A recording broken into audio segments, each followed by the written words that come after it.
run away from my abusive dad and stepmom at 18, then ended up as escort. I never thought I'd be in this situation, but here I am, sitting in a cheap motel room in a different state, wondering what the hell I'm going to do with my life. I'm 18, and I just ran away from home. I know it sounds crazy, but I couldn't take it anymore. The constant lies, the manipulation, the abuse, it was all too much. I guess I should start from the beginning. My mom was the best person I've ever known. She was kind, loving, and always put me first. We were really close, and she taught me everything I know about being a good person. She worked as a nurse, and I remember how proud I was when I told my friends about her job. She was my hero, my best friend, and my rock. We would spend weekends baking cookies, watching movies, and just talking about life. She always encouraged me to follow my dreams and be myself. I felt safe and loved when she was around. But then, when I was 14, she got sick. Cancer. It happened so fast. One day she was fine, and the next, she was in the hospital. I spent every moment I could by her side, holding her hand and telling her about my day. She tried to stay strong for me, but I could see the pain in her eyes. She fought hard, but in the end, the cancer won. She died just 6 months after her diagnosis. I was devastated. My whole world fell apart. That's when things with my dad started to change. He had always been a bit distant, but after mom died, he became a different person. He started drinking heavily and would fly into rages over the smallest things. He'd yell at me for not doing the dishes right or for getting a B on a test instead of an A sometimes. He'd get physical, pushing me or grabbing my arm so hard it left bruises. I tried to be understanding, thinking he was just grieving, but it only got worse. About a year after mom died, my dad met Sandra. She was nothing like my mom, loud, flashy, and always trying to be the center of attention. At first, I thought maybe she'd be good for my dad, help him get back on his feet. But I was wrong. So wrong. Sandra moved in with us just 3 months after they started dating. She immediately started trying to take over as the lady of the house, rearranging furniture and throwing out things that had belonged to my mom. When I protested, she'd say things like, "Your mother is gone, sweetie. We need to move on." It made me sick. The worst part was how she enabled my dad's behavior. She'd make excuses for his drinking and his temper, saying he was just stressed from work. When he'd yell at me or push me around, she'd tell me I was being too sensitive and that I needed to toughen up. She even started lying to cover for him, telling my teachers that I'd fallen down the stairs when I showed up to school with a black eye. But Sandra wasn't just covering for my dad. She was a liar through and through. She'd tell elaborate stories about her past, how she used to be a model, how she once saved a child from drowning, how she was friends with celebrities. At first, I believed her, but as time went on, I started to notice inconsistencies in her stories. When I called her out on it, she'd get angry and accuse me of trying to cause trouble. The lying got worse as time went on. She'd tell my dad I was sneaking out at night when I wasn't. She'd claim I was stealing money from her purse. She even told him I was doing drugs, which was completely untrue. My dad, of course, believed her over me. It was like living in a twisted reality where nothing made sense anymore. I tried to talk to my dad about it, to make him see what was really going on, but he wouldn't listen. He'd accuse me of being jealous of Sandra and trying to come between them. The more I tried to tell the truth, the angrier he got. It felt like I was losing him, just like I'd lost my mom. School became my only escape. I threw myself into my studies, staying late at the library just to avoid going home. I got involved in every club and activity I could, anything to keep me out of the house. My grades were good, and I started to dream about college, about getting away from this toxic environment. But then Sandra found my college applications. She went crazy, screaming at me about how ungrateful I was, how I was trying to abandon my family. She tore up the applications and told my dad I was planning to run away. He was furious. He hit me harder than he ever had before, leaving me with a split lip and a bruised cheek. That was the last straw. I couldn't take it anymore. I couldn't live in a house where I was constantly walking on eggshells, where every word out of my mouth was twisted and used against me. I couldn't bear to see my father turn into this angry, violent stranger who believed a pathological liar over his own daughter. So, I made a plan. I saved up money from my part-time job at the local grocery store, hiding it in a hollowed-out book. I gathered my important documents, birth certificate,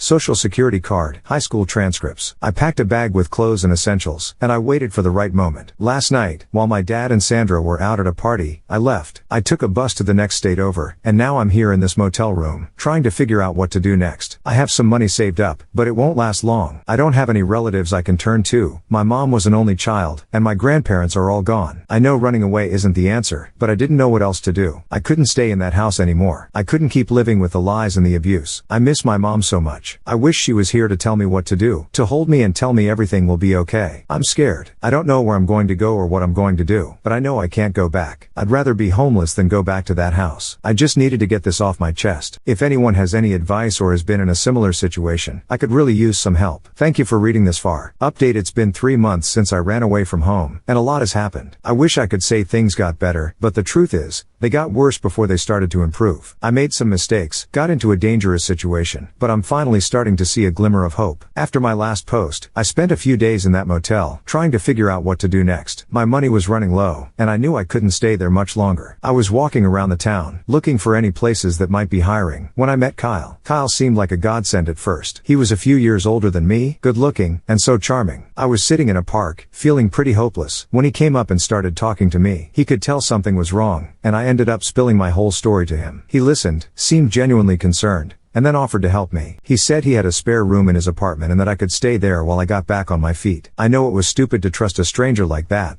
but I was desperate. Plus, he had this way of making me feel safe and cared for. I moved in with him that day. At first, things were great. Kyle was sweet and attentive. He'd make me breakfast, ask about my day, and we'd stay up late talking. He encouraged me to pursue my dreams and told me I was smart and capable. I started to develop feelings for him. It felt nice to be wanted and appreciated after everything I'd been through. About a month after I moved in, Kyle and I became romantically involved. It was my first real relationship, and I thought I was in love. He'd buy me little gifts, take me out to nice restaurants, and tell me how beautiful I was. I felt like I was living in a dream. But then things started to change. Kyle began pressuring me to contribute more to the household expenses. He said his job wasn't paying well, and he needed help. I got a job at a local diner, but it wasn't enough. Kyle started suggesting that I could make more money if I was open-minded about the type of work I did. At first, I didn't understand what he meant. Then one night, he brought home a friend of his, a man named Rick. Kyle told me Rick was looking for some company and that I could make a lot of money if I spent some time with him. I was shocked and refused. Kyle got angry, saying I was ungrateful after everything he'd done for me. He stormed out, leaving me alone with Rick. Rick was persistent, offering me money and saying it would be easy. I was scared and confused. I kept refusing, and eventually, Rick left. When Kyle came back, he was furious. He yelled at me, calling me names and saying I'd embarrassed him in front of his friend. That was the first time he hit me. After that night, things got worse quickly. Kyle became controlling and manipulative. He'd alternate between being sweet and loving and then cruel and violent. He started taking my paychecks, saying it was for rent and food. He isolated me from the few friends I'd made, saying they were a bad influence. Then came the night that changed everything. Kyle told me we were going to a party at his friend's house. He said it would be fun and that I needed to relax. When we got there, I realized it wasn't a party at all. It was a house full of men, and there were a few girls who looked as scared and uncomfortable as I felt. Kyle introduced me to a man he called the boss. This man looked me up and down like I was a piece of meat. He started talking to Kyle about prices and services. That's when I realized Kyle was trying to sell me into some kind of escort service or worse. I panicked. I told Kyle I wanted to leave, but he grabbed my arm and told me to shut up. He said I owed him for everything he'd done for me, and it was time to pay up. The boss smiled and said he had a special client who would pay top dollar for a fresh face like mine. They locked me in a room and told me to get ready. I was terrified. I could hear them outside the door, talking about money and schedules. I knew I had to get out of there. I looked around the room desperately and noticed a small window. It was high up, but I thought I might be able to fit through it. I pushed the dresser over to the window and climbed up. It was a tight squeeze, but I managed to wriggle through. I dropped down into the backyard, scraping my arms and legs on the way down. I could hear shouting from inside the house as I ran as fast as I could down the street. I ran for what felt like hours, not knowing where I was going. I ended up in a part of town I didn't recognize. It was late, and I was exhausted, scared, and had nowhere to go. I curled up in an alley behind a dumpster and cried myself to sleep. The next few days were a blur. I was homeless, with no money and nowhere to go. I was too scared to go to the police, afraid they might send me back to my dad or that Kyle might find me. I spent my days in the library, trying to stay warm and figure out what to do next. At night, I'd find secluded spots in parks or alleys to sleep. It was during one of these nights in the park that I met Jess and Maria. They found me huddled on a bench and could tell I was in trouble. They were a bit older than me, both in their mid-20s, and they shared an apartment nearby. They offered to let me crash on their couch for a few nights. Jess and Maria turned out to be my saving grace. They didn't ask too many questions at first, just gave me a safe place to stay and some food. After a few days, when they realized I had nowhere else to go, they offered to let me stay longer if I could chip in for rent and groceries. I was wary at first, remembering how things had turned out with Kyle. But Jess and Maria were different. They were kind without wanting anything in return. They helped me get a job at the cafe where Maria worked, and slowly, I started to feel like I could trust them. Now, I've been living with Jess and Maria for about a month. It's not perfect, the apartment is tiny, and I'm sleeping on a pull-out couch in the living room. But for the first time since I left home, I feel safe. I'm working at the cafe, saving money, and trying to figure out my next steps. I know I made a lot of mistakes. I trusted the wrong person and almost ended up in a terrifying situation. But I'm learning. learning. I'm trying to be smarter, to trust my instincts, and to be more careful. I still have a long way to go, but at least now I have a roof over my head and people who seem to genuinely care about me. I'm not sure what the future holds, but I'm determined to make a better life for myself. I won't let my past, my father, Sandra, or Kyle, define me. I'm going to keep working hard and hopefully, someday, I'll be able to go to college like I always dreamed. For now, I'm just taking it one day at a time. Update: it's been about 6 months since my last update, and I'm happy to say that things have really turned around for me. I'm in a much better place now, both mentally and in terms of my living situation. I've got a new job that I love, and I've met someone who's become a real mentor to me. I was still living with Jess and Maria, working at the cafe, when this opportunity came up. One of our regular customers, a woman named Diane, came in one day looking stressed. She was on her phone, talking about how her babysitter had quit without notice and she had an important meeting she couldn't miss. I overheard her conversation and, on impulse,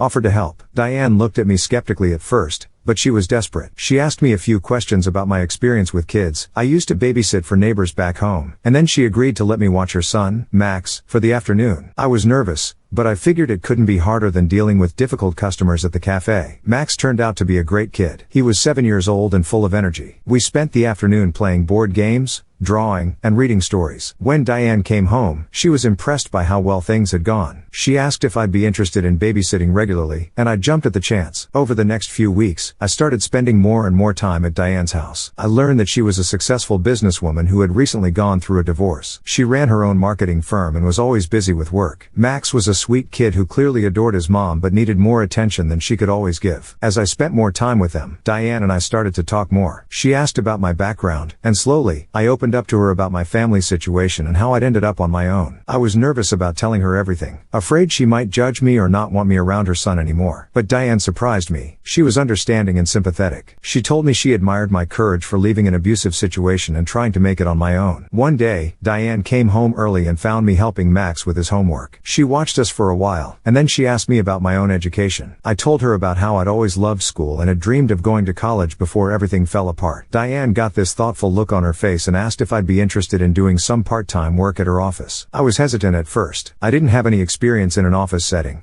and I was afraid I'd mess up. But Diane assured me she'd train me herself. She said she saw potential in me and wanted to give me a chance to learn some skills that could help me in the future. So, I started working at Diane's marketing firm a few afternoons a week, in addition to watching Max. At first, I was just doing basic tasks like filing and data entry. But Diane took the time to explain things to me, teaching me about marketing strategies and business operations. She encouraged me to ask questions and learn as much as I could. As the weeks went by, I found myself really enjoying the work. I loved learning new things and feeling like I was contributing to something important. Diane started giving me more responsibilities, letting me sit in on meetings and even contribute ideas. She praised my creativity and my ability to think outside the box. Meanwhile, my relationship with Max continued to grow. He started to see me as more than just a babysitter. We'd have long talks about his day at school, his friends, and his dreams for the future. I found myself sharing some of my own experiences with him, trying to offer guidance and support. Diane noticed how well Max and I got along. She told me that he'd been struggling since the divorce, but that he seemed happier and more confident since I'd come into their lives. It felt good to know I was making a positive difference. As for my living situation, things have improved there too. With my increased income from babysitting and working at the office, I was able to contribute more to the apartment I shared with Jess and Maria. We rearranged things so I could have a small space of my own, converting a walk-in closet into a tiny bedroom. It's not much, but it feels like luxury compared to where I was a year ago. Jess and Maria have become like sisters to me. We cook meals together, have movie nights, and support each other through tough times. They've been so happy to see me thriving in my new job and have encouraged me every step of the way. The biggest change, though, has been in how I see myself. A year ago, I felt lost and hopeless. I didn't think I had any future beyond just surviving day to day. Now, I have goals and dreams again. Diane has been talking to me about the possibility of taking some online classes to work towards a degree. She's even offered to help me financially if I decide to go back to school full time. I still have moments of doubt and fear. Sometimes I worry that this is all too good to be true, that something will go wrong and I'll end up back where I started. But then I remind myself of how far I've come and how hard I've worked to get here. I haven't had any contact with my dad or Sandra since I left. Sometimes I wonder if they even tried to look for me. Part of me is still angry at them, but mostly, I just feel sad for what could have been. I'm building a new family now, with Jess, Maria, Diane, and Max. As for Kyle and what happened with him, I've been seeing a therapist to work through that trauma. It's been hard, but I'm slowly healing. I'm learning to trust my instincts and to value myself more. I know I still have a long way to go, but for the first time in years, I feel hopeful about the future. I'm grateful for the people who've helped me along the way, and I'm proud of myself for not giving up. Whatever comes next, I know I'm strong enough to handle it.